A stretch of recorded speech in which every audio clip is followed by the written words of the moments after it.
అందరికీ నమస్కారం. నంద్యాల జిల్లా ఆలగడ్డ పోలీస్ సబ్ డివిజన్ అధికారిగా పనిచేసి నర్సీపట్నం సబ్ డివిజన్ డీఎస్పీగా బదిలీ అయిన వెంకటరామయ్యను శుక్రవారం రాత్రి పోలీస్ శాఖ అధికారులు సిబ్బంది ఘనంగా సత్కరించారు. స్థానిక డీఎస్పీ కార్యాలయ ఆవరణంలో జరిగిన సన్మాన సభకు సబ్ డివిజన్ పరిధిలోని సిఐలు, ఎస్ఐలు, సిబ్బంది ఈ కార్యక్రమంలో పాల్గొని డీఎస్పీ వెంకటరామయ్య అందించిన సేవలను కొనియాడారు. ఆలగడ్డ సబ్ డివిజన్లలో ఎస్ఐగా, సిఐగా, డీఎస్పీగా 3 స్థాయిలలో పనిచేసి విశేష సేవలు అందించిన డీఎస్పీ వెంకటరామయ్యకు పోలీస్ శాఖ సిబ్బంది ఘన సన్మానం నిర్వహించి బదిలీ వీడ్కోలు పలికారు. ఈ సందర్భంగా సన్మాన గ్రహీత డీఎస్పీ వెంకటరామయ్య మాట్లాడుతూ 1989 బ్యాచ్ ఎస్ఐగా తాను సెలెక్ట్ అయిన తర్వాత ఆలగడ్డ ప్రాంతంలో ఎస్ఐగా పనిచేసే సమయంలో పూర్తిగా ముఠా కక్షలతో ఉండేదని, ప్రతి నిత్యం ఎన్నో సవాళ్లను ఎదుర్కోవాల్సి వచ్చేదని అన్నారు. ఆ రోజు ఆలగడ్డలో ఉన్న పరిస్థితులకు ఈ రోజు ఆలగడ్డ పరిస్థితులకు ఎంతో తేడా ఉందని అన్నారు. తన తండ్రి తనకు నేర్పిన ఆశయాలు, ఇచ్చిన స్ఫూర్తితో తాను ఎక్కడ పనిచేసినా ఎలాంటి అవాంతరాలు లేకుండా కుటుంబం యొక్క సహకారంతో ఉద్యోగ బాధ్యతలు నిర్వహించడం జరిగిందని అన్నారు. తాను పనిచేసిన అన్ని స్టేషన్లలో సమస్యలు, సవాళ్లను అధిగమించి వృత్తి పట్ల అంకిత భావంతో పనిచేసి మంచి పేరు తెచ్చుకోవడం తనకు ఎంతో సంతోషంగా ఉందని డీఎస్పీ వెంకటరామయ్య తెలిపారు. ఈ సందర్భంగా పోలీస్ శాఖ అధికారులకు, సిబ్బందికి కూడా ఆయన కొన్ని సూచనలు చేశారు.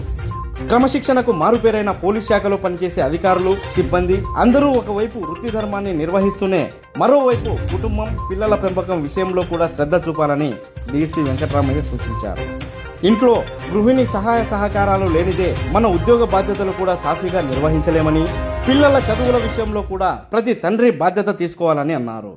తన పిల్లలను ఇంటర్మీడియట్ విద్య వరకు మాత్రమే తాను డబ్బు పెట్టి చదివించడం జరిగిందని, ఆ తర్వాత వారే తమ ప్రతిభతో మంచి కళాశాలల్లో ఉచితంగానే సీట్లు తెచ్చుకొని ఈరోజు మంచి స్థాయిలో నిలిచారని ఆయన తెలిపారు. ఆళ్లగడ్డ పోలీస్ సబ్ డివిజన్లో పనిచేసిన సమయంలో తనకు అన్ని విధాలుగా సహాయ సహకారాలు అందించిన అధికారులు, సిబ్బందికి డీఎస్పీ వెంకటరామయ్య కృతజ్ఞతలు తెలిపారు. అదేవిధంగా ఆళ్లగడ్డ సబ్ డివిజన్లోని మీడియా మిత్రుల సహకారం కూడా మరవలేనిదని, ఈ సందర్భంగా మీడియా బృందానికి కూడా ఆయన కృతజ్ఞతలు తెలిపారు. సీనియర్ జర్నలిస్టు సుబ్బారావు మాట్లాడుతూ నిజాయితీకి నిలువుటద్దంగా పనిచేసి ఆళ్లగడ్డలో శాంతి భద్రతల సంరక్షణలో కీలక పాత్ర పోషించిన డీఎస్పీ వెంకటరామయ్యకు, ఆయన కుటుంబ సభ్యులకు అహోబిలం శ్రీ లక్ష్మీ నరసింహస్వామి వారు ఆయురారోగ్య ఐశ్వర్యాలను ప్రసాదించాలని కోరుకుంటున్నట్లు తెలిపారు. ఈ సందర్భంగా rural CI Hanumanth Nayak, town CI Ramesh Babu మరియు మిగతా సీఐలు, సిబ్బందిలు మాట్లాడుతూ డీఎస్పీ వెంకటరామయ్య సార్ వద్ద గత 9 నెలలుగా పనిచేస్తూ ఎన్నో విషయాలు నేర్చుకోవడం జరిగిందన్నారు. ఆయన వద్ద పనిచేసే అదృష్ట భాగ్యం తమకు కలగడం ఎంతో సంతోషంగా ఉందన్నారు. ఈ కార్యక్రమంలో ట్రైనీ డీఎస్పీ రఘువీర్, Allagadda town CI Ramesh Babu, Allagadda rural CI Hanumanth Nayak, Sirivella CI Vamsidhar, Koilakuntla CI Jayachandra, Kolimigundla CI Gopinath, ఎస్ఐలు వెంకటరెడ్డి, నరసింహులు, నగీనా, నిరంజన్ రెడ్డి, రమణయ్య, రామాంజనేయ రెడ్డి తదితరులు పాల్గొని ప్రసంగించారు.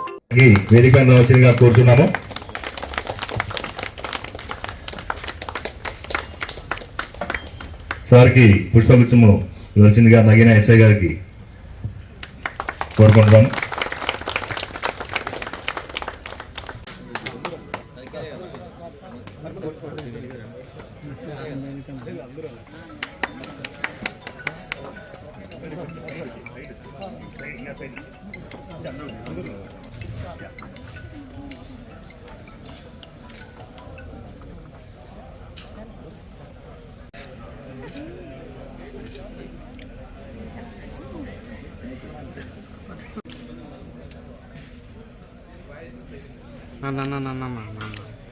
కమాల్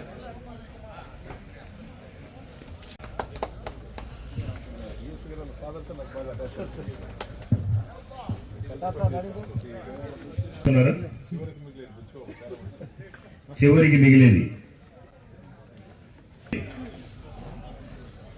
సార్ వంశీ సార్.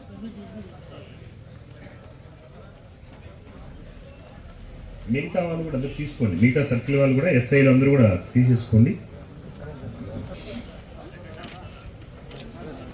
అభ్యర్థులు లేవు.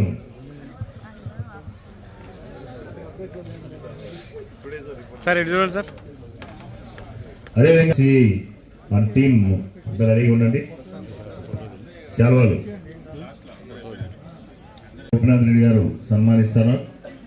అదేవిధంగా Koilkonda CI Jayachandra and team, Venkatareddy SI, Nagina SI వీళ్ళందరూ కూడా సన్మానిస్తున్నారు. నెక్స్ట్ ఆలగడ్డ రూరల్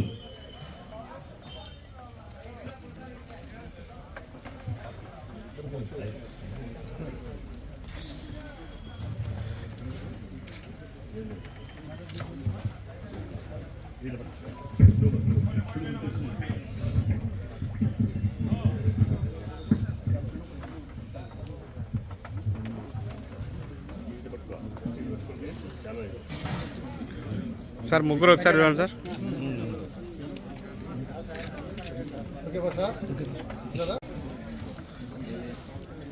సర్కిల్ అందరూ కూడా నిలబడి మిగతా సర్కిల్ అందరూ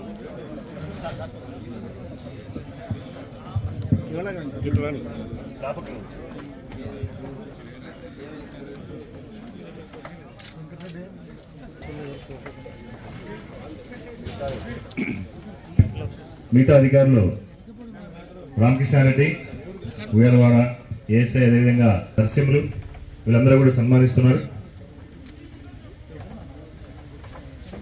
ఈ కార్యక్రమం అనంతరము అందరూ కూడా భోంచేసి వెళ్ళాలా, ఎవరు కూడా పక్కకు వెళ్ళొద్దండి. ఇంకా ఎవరైనా మీ చేసాం బట్ అంతమంది రాలేదని చెప్పేసి అనుకుంటున్నాము. కాబట్టి దయచేసి ఎవరు ఉన్న వాళ్ళు పిలుచుకుంటారని చెప్పేసి కోరుకుంటున్నాను. ఎక్స్పీరియన్స్ ఇంటెలిజెన్స్ డిపార్ట్మెంట్ రండి, మళ్ళీ కన్వర్షన్ మళ్ళీ ఫార్వర్డ్ అయి ఉంటుంది.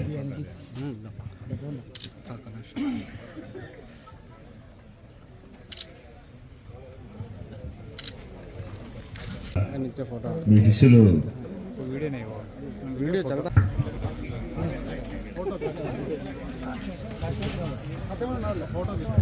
ఆఫీస్ తరఫున ఒకటి వేసేయండి, అదేవిధంగా సి టీం తరఫున శాల్వా ఒక ఇచ్చేయండి.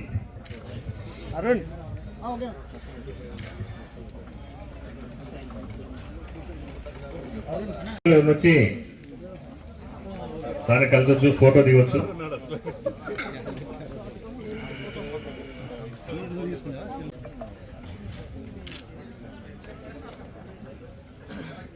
అనుబంధం ఉన్న ప్రసాద్ గారు అయితేనేమి, ఇంకా మీడియా మిత్రులందరికీ కూడా ఈ మధ్యనే కొత్తగా వచ్చిన మిగతా మీడియా మిత్రులందరికీ కూడా నా యొక్క హృదయపూర్వక వందనాలు తెలియజేసుకుంటున్నాను. ఇప్పటిదాకా ఉన్న వక్తలందరూ కూడా ఎక్కడెక్కడో పొగిడి ఇంకా ఎక్కడో పైకి పంపించేస్తున్నారు. దానివల్ల ఆ పేరుని ఒకసారి ఒక వ్యక్తిని సత్యహరిచంద్రుడు అని చెప్పేసి ఒక బౌండరీ వేస్తే ఆ బౌండరీ దాటలేని పరిస్థితి ఉంటుంది. సో అట్లాంటి ముద్రలు వేసుకొని గత 33 సంవత్సరాలుగా ఆ బౌండరీలో నుండి బయటికి రాలేక ఎన్ని కష్టాలు వచ్చినా ఎన్ని నష్టాలు వచ్చినా కూడా 10 మంది మన ఎక్స్పెక్టేషన్, ఎందుకంటే నేను ఈ సభాముఖంగా చెప్పడము మంచిది కాదు కానీ ఖచ్చితంగా చెప్పి తీరాల్సిందే.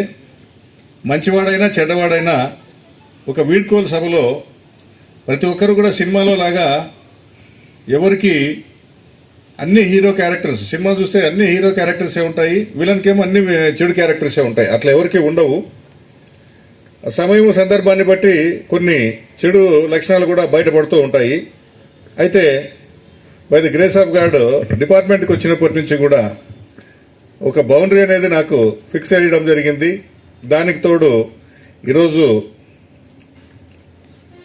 నేను అతిశయోక్తి కాదు కానీ సర్వదా నేను ఈ భూమి మీద ఒక జీవిగా ఒక నాకంటూ ఒక మనుగడ అంటూ ఉంది అని చెప్పేసానంటే మా తండ్రి గారు నాకు జస్ట్ నేను 23 ఇయర్స్ అప్పుడు పీజీ అయిపోయి శ్రీకృష్ణదేవరాయ యూనివర్సిటీలో లా చేస్తూ ఉంటే నేను ఇప్పుడు సివిల్స్ ప్రిలిమ్స్ క్వాలిఫై అయ్యాను.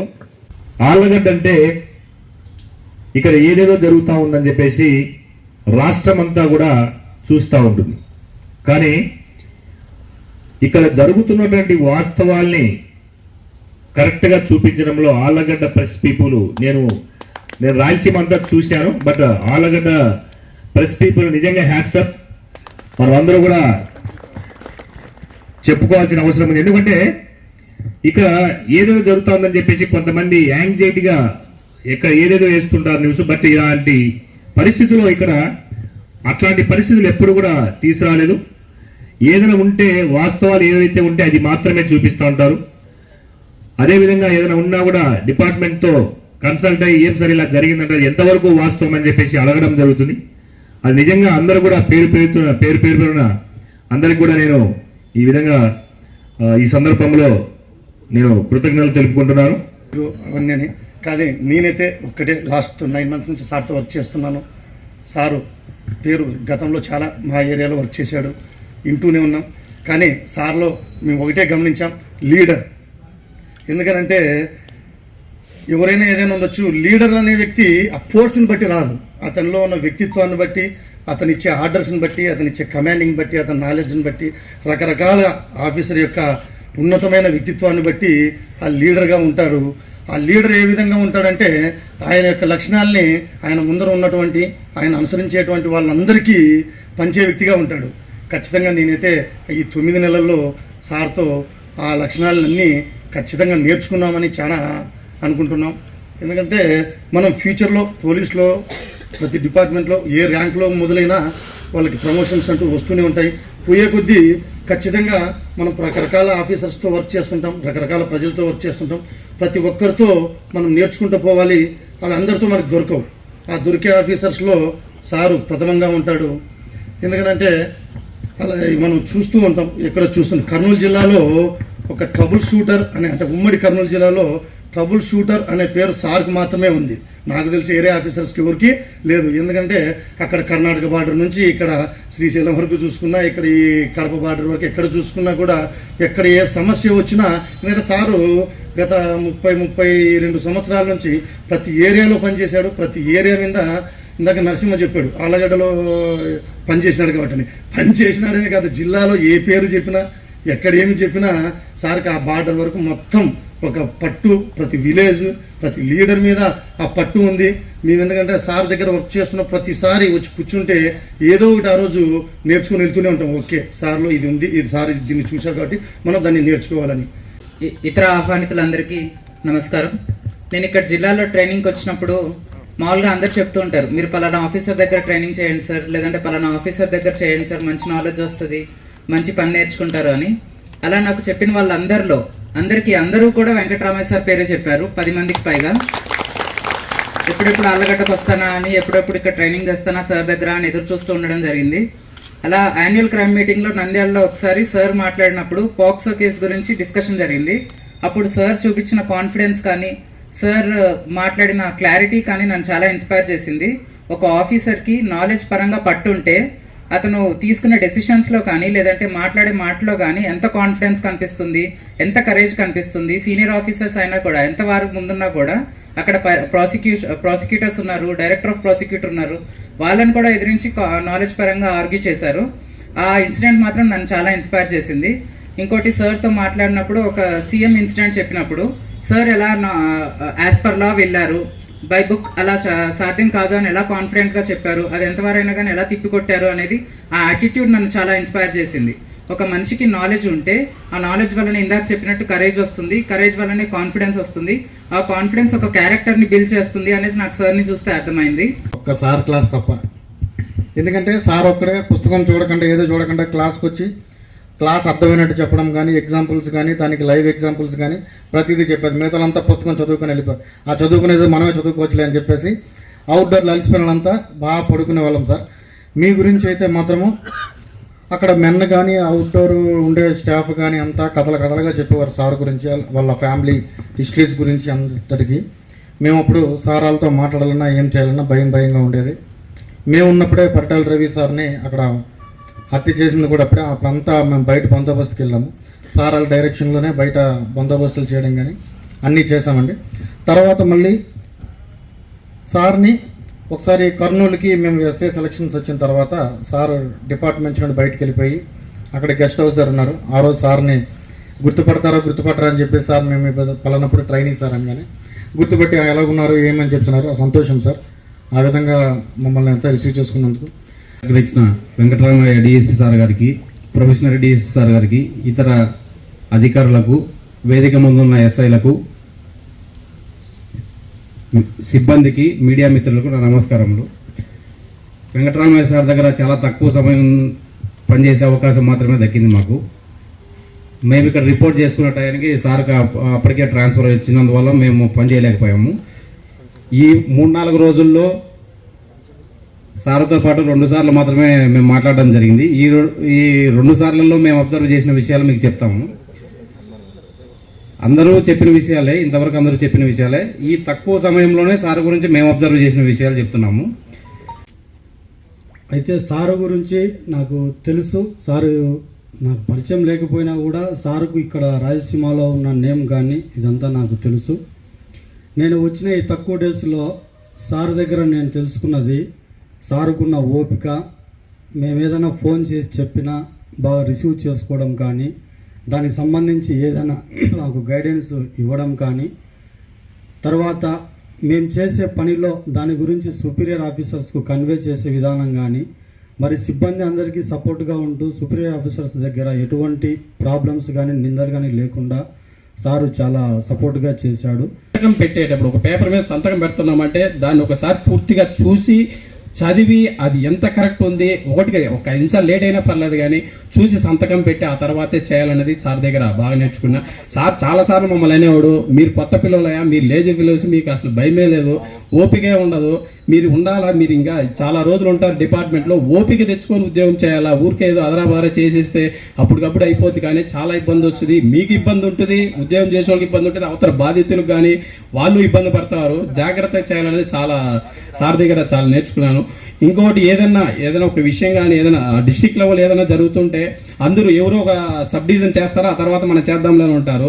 మన సార్ అయితే వాళ్ళు ఏం చేసేది, ఫస్ట్ మనం రోల్ మోడల్ మనం కంప్లీట్ చేస్తే మనల్ని చూసి వాళ్ళు నేర్చుకుంటారు, మనల్ని చూసి వాళ్ళు చేస్తారు అనేది అయితే సార్ దగ్గర బాగా నేర్చుకున్నాం. ఏదైనా ఒక ఇనిషియేటివ్ వర్క్ ఫస్ట్ మనం చేస్తే ఆ తర్వాత వాళ్ళు ఫాలో అవుతారు అనేది, ఏదో పక్కన వాళ్ళు చేసినారు వాళ్ళు చూసి మనం కాపీ కొడదాము అనే భావనతో కాకుండా మనం చేయాలా, మనల్ని చూసి 10 మంది నేర్చుకోవాలనే ఉద్దేశంతో అయితే సార్ దగ్గర నేను బాగా నేర్చుకున్నాను. వాస్తవంగా ఇందాక చెప్పినారు ప్రెస్ రిపోర్టర్స్ డైనమిక్ అని రకరకాలు కూడా చెప్పారు. వాస్తవమే ఇది. ఎందుకంటే కనుక నేను 2018వ సంవత్సరంలో ఎస్ఐగా ప్రమోషన్ పొందిన తర్వాత కడప జిల్లా నుంచి కర్నూలు జిల్లాకు వచ్చి నేను ఫస్ట్ హెడ్ క్వార్టర్స్లో పక్కన ఎస్పీ సార్ దగ్గర జాయిన్ అయ్యి రిపోర్ట్ చేసుకున్న తర్వాత గెస్ట్ హౌస్లో వసతి తీసుకుందని కర్నూలుకి వెళ్ళిపోయినా. కర్నూలు దగ్గర ఉండేటప్పుడు సారు అని ఫస్ట్ చూస్తానని కానీ మాట్లాడాలంటే భయం ఉండే, సారు చాలా ఫ్రీగా మాట్లాడుతూ వస్తూ పోయేవారు. అప్పుడు సార్ వచ్చేసి సీట్లో డిఎస్పీగా ఉన్నారు. తర్వాత 2-3 రోజుల తర్వాత చనువుగా సారు పలకరేయడము, నమస్కారం పెట్టడము, తర్వాత చనువుగా మాట్లాడుతున్నా కానీ దగ్గరికి తీసి నాయకు వివరాలు సార్ కనుక్కున్న తర్వాత దగ్గరగా చాలా చక్కగా సార్ చెబుతున్నారు. సారు చెప్పేటువంటి విషయాలు చూసిన తర్వాత ఎన్నో చాలా చక్కగా అర్థం చేసుకుంటే కనుక చాలా మహోన్నతంగా కూడా చెప్తా ఉండేవాడు సార్. నాకు ఫస్ట్ చాగలమరికి వచ్చినప్పుడు ఇది లా అండ్ ఆర్డర్లో ఫస్ట్ పోలీస్ స్టేషను ఒక చిన్నమంగల్లో కమ్యూనిటీ సంబంధించి ఒక ఇష్యూ జరిగింది, చాలా పెద్ద ఇష్యూ. వెంటనే నాకు ఫస్ట్ కాల్ వచ్చింది డిఎస్పీ సార్ దగ్గర నుంచి, బాబు అక్కడ ఏదో జరుగుతుంది ఇమీడియట్గా వెళ్ళాను. నేను వెళ్ళాను. అది కొంచెం చాలా పెద్దగా ఇష్యూ అయ్యేటట్టుంటే సారు ప్రతి నిమిషము ఫోన్ చేస్తూనే ఉన్నాడు. నేను ఆడున్న 10 నిమిషాలకు ఒక 10 ఫోన్ కాల్స్ వచ్చింటాయి. ఆ సమస్యను ఇది చేసుకొని సారు అందరినీ, అప్పుడు మనకు కరెక్ట్ ఆఫీసరు పైన ఉంటే ఏ విధంగా కోఆర్డినేషన్ చేస్తారనేది నాకు ఫస్ట్ తెలిసింది. నేను ఒక కానిస్టేబుల్ వెళ్ళినాను ఫస్ట్ సీన్లోకి. హాఫ్ అన్ అవర్ కల్లా దాదాపు సబ్ డివిజన్ మొత్తం ఫోర్సు అక్కడ వచ్చేసింది. వితిన్ 1 అవర్ లోపల మొత్తము ఆ సమస్య అనేది దాదాపు సాల్వ్ అయిపోయింది. ఆ గంట సేపు కూడా సారు ఫోన్ చేస్తూనే ఉన్నాడు. నేను ఫోన్ మాట్లాడడానికి కూడా అవకాశం లేకుండా కంటిన్యూగా చేసి సార్ వచ్చిన తర్వాత ఆ సిచ్యువేషన్ను డీల్ చేసిన విధానం చూసి నిజంగా నేనైతే వండర్ అయిపోయినా. ఎందుకంటే ముఖ్యంగా పోలీస్ శాఖ సంబంధించినటువంటిది అయినప్పుడు అన్ని వర్గాలతో, అటు రాజకీయ నాయకులతో, ఇటు సమాజంతో అందరితో కూడా మంచిగా ఉండాలి, ప్రజలతో మమేకం కావాల్సి ఉంటుంది. అటువంటి విషయంలో పూర్తిగా సక్సెస్ అయినటువంటి వారు మన ఆళ్ళగడ్డ డిఎస్పీ వెంకటరామయ్య గారు. నిజంగా ఇందాక రూరల్ సిఐ గారు చెప్పినట్టు మంచి స్నేహశీలి, మంచి ఆత్మీయుడు, సహృదయుడు, ఎవరిని కూడా ఇబ్బంది పెట్టేటువంటి మనస్తత్వం లేదు. అటువంటి వ్యక్తి చాలా విషయాలు అందరికీ అనుగుణంగా ఉంటూ అందరి మన్నలను పొందడము అనేది సాధ్యమైన పని కాదు. ఎందుకంటే ఏ వ్యవస్థలో కూడా వ్యవస్థలు ఉంటాయి, నడుస్తుంటాయి, కానీ మరి మన సార్ లాంటి వాళ్ళు దొరకరు. ఇటువంటి వ్యక్తి ఈ ఎన్నికలు అయిపోయేంత వరకు ఉండింటే బాగుండేది అనేది కూడా మాకు మంచి అనుకుంటే నిన్నాము. సరే, ఇంక తప్పని విషయంలో వెళ్ళారు. సార్ మళ్ళీ రావాలని మరి వారు ఈ ఆర్లగడ్డ ప్రజలతో ఇక్కడ పెట్టుకున్నటువంటి మంచి సంబంధాలు ఉన్నాయి. మరి సుదీర్ఘమైనటువంటి ప్రయాణం చేసినారు. 3 స్థాయిలో ఉద్యోగం చేస్తూ అందరి మన్ననలు పొంది డిపార్ట్మెంట్లో కింది స్థాయి ఉద్యోగులను కూడా ప్రతి ఒక్కరిని కూడా ఆయన ఆప్యాయంగా ఆత్మీయంగా పిలిచేటటువంటి వ్యక్తి. డైనమిక్ అండ్ ఎవరికి తల వంచని మా హీరో వెంకటరామయ్య సార్. హీరో అనకూడదు కానీ మేము ఉంటున్నాము, తప్పని పరిస్థితి. కానీ నేను చూసిన డిఎస్పీలలో ఇక్కడికి మహామహులు వచ్చారు. ఈ స్టేషన్ అటువంటిది, ఈ స్టేషన్ అదృష్టం అటువంటిది, ఈ ఆఫీస్ అటువంటిది. అలాంటి ఆఫీస్లో వెంకటరామయ్య సారు ఉన్నాడంటే అసలు ఆయన ఇన్ని రోజులు చూస్తున్నాం, అసలు బయటికి రాడు, ఎక్కడ ఉంటాడో ఏమో, కానీ ఆర్డర్ అయితే మొత్తం పని జరుగుతూ ఉంటుంది. That is Venkataramaiah sir. అంతే. ఎట్లా అంటే ఎవరికి ఏం వర్క్ చెప్తాడో ఏమో, కానీ ఏం సార్ అంటే ఒక నవ్వు నవ్వుతాడు అంతే. ఆ నవ్వు చిరునవ్వు నవ్వుతే ఫినిష్. సార్ గురించి ఎంత మాట్లాడాలని పేజీలు గంటల తరబడి మాట్లాడచ్చు. సార్ వినయము, విధేయత, ఎవరి నుంచి రెస్పెక్టెడ్గా. నేను కూడా జర్నలిస్ట్ అసోసియేషన్, స్పోర్ట్స్ అసోసియేషన్ అధ్యక్షుని. జస్ట్ ఇప్పుడే ఒక 10 నిమిషాల కిందట నర్సీపట్నం జర్నలిస్ట్లకు చెప్పాను, మీకు డైనమిక్ అండ్ ఒక హీరో వస్తున్నాడు సారు వెంకటరామయ్య గారు అని చెప్పాను ఇప్పుడే. జస్ట్ గంటల తరబడి కూడా సార్తో మాట్లాడుతుంటాము. సారు ఎక్కడికి వెళ్ళినా ఆయురారోగ్యాలతో ఆ లక్ష్మీ నరసింహస్వామి కృపా కటాక్షాలు కలగాలని కోరుకుంటూ సెలవు తీసుకుంటాం. Thank you.